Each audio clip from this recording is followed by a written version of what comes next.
So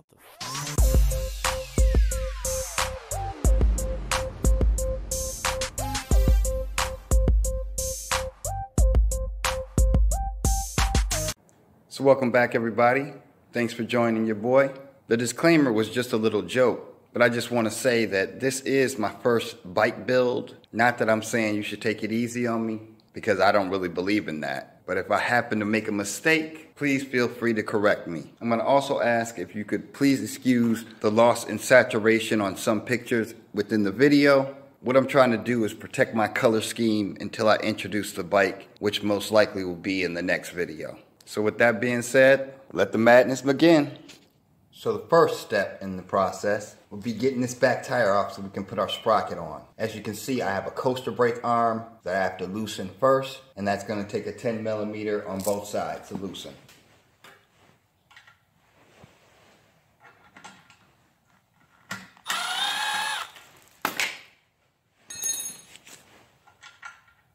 And now with the coaster brake disconnected, we're going to use our 15 millimeters on both sides to remove the tire.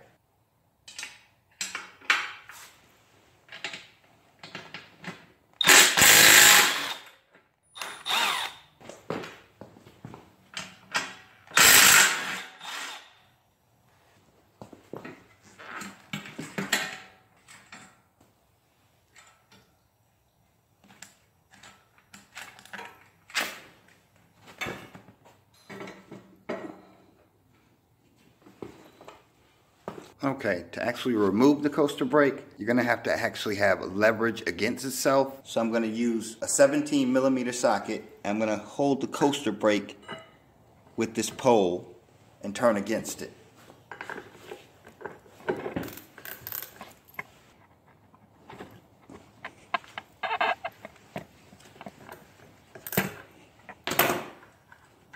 You want to be very careful on looking at what comes off in what order. So we have a washer, the coaster brake, and here is the dust cap.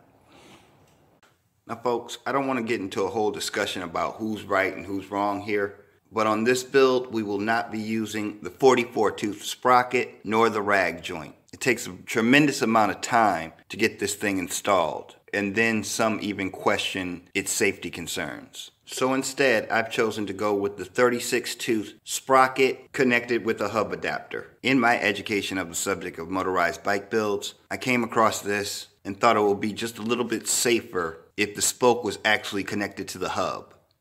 So on some of the less expensive hub adapters, you will notice that the actual metal bracket mounts or sleeves that hold the screws will go into an inlay that is on the hub adapter itself. So when it's together, it'll look like this. So also a great benefit to this hub adapter is that you don't need to do anything special to your dust cap, except for leave it in place. Also, I'm going to take out the time to mention you really want to have Loctite or some type of thread locker. Here we have red and blue. The red is more permanent than the blue, but on this particular item that I think I'm going to want permanently on there, I'm going to use the red. Alright, so with our hub adapter in place, I want to tell you, you don't want to tighten it right away to the hub because this is going to give you the leverage to make adjustments to the spoke lining up with the engine. So now that we've chosen our placement, we can go ahead and add our spoke. And now add our bolts. So if you were watching earlier and saw me using my power tools, that's only for disassembly. I never assemble aluminum parts with power tools because they're easily stripped. So again, I'm keeping it loose for now for adjustments later. So after installing the tire, you want to make sure that your sprocket runs as true as it can.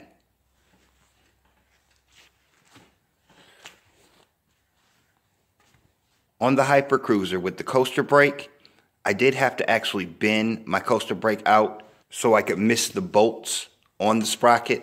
And then also you want to make sure that your tire lines up in the frame correctly.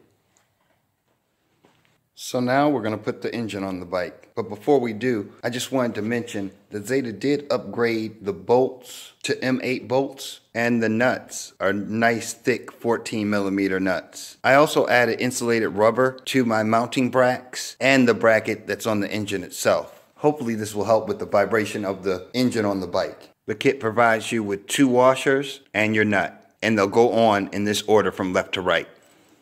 Now, in doing this for the first time, I would say it would be easier to go ahead and start in the back. These were my smaller bolts, so I definitely started back here to get the leverage and the balance of the motor situated. And how you tighten them up are a little bit on each side at a time.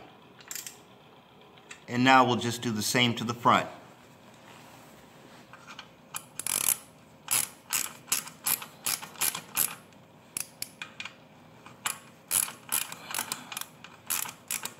So after installing the engine on the bike, there's several different directions you could take the installation because now you're building off of the engine. So the next thing I'm going to do is install my chain. For that, I'm going to have to get to the 10-tooth sprocket that's under this casing, and I'm going to take that off with a T30 torque screwdriver.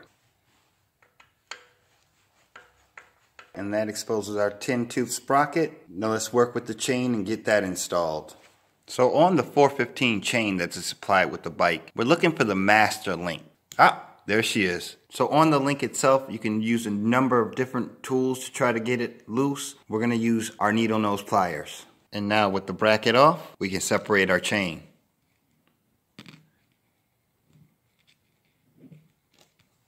Now once you have your chain lined on your 10-tooth sprocket, you're going to use your spark plug tool to turn the socket to move the chain. And you want to make sure that your chain does not get caught up.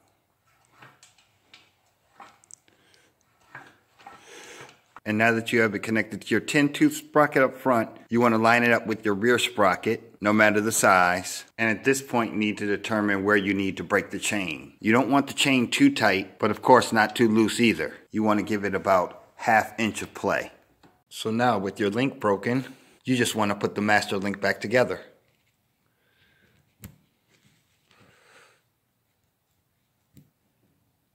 And last but not least, you'll put your clip on. Make sure you place the clip so that the closed notch part of it is traveling towards your engine. So it'll be going on the chain like this, coming around upside down like this, and then returning to this point.